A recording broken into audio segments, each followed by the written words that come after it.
করছিস? আমি খুব বিপদে আছি। ছায়া বলল, আচ্ছা একটা কথা বলতো, তোর বিয়ে করা এত দরকার হলো কেন?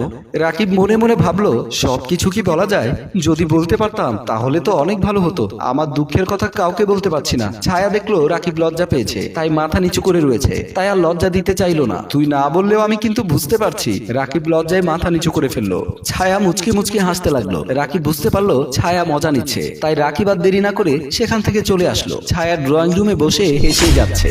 এর কিছুদিন পর রাতের বেলা ঘরের ভেতরে বিছানার উপরে রাকিবের মা বাবা বসে আছে। রাকিবকে তারা বিয়ে করাতে পেরেছে। রাকিবের মা বলল, আমার ছেলেকে এটা কি বিয়ে করিয়েছো? আমার মেয়ে পছন্দ হয়নি। মোমিন সাহেব বলল, তোমার পছন্দ দিয়ে কি করবে? ছেলের জন্য মেয়ে পেয়েছি, এতেই অনেক।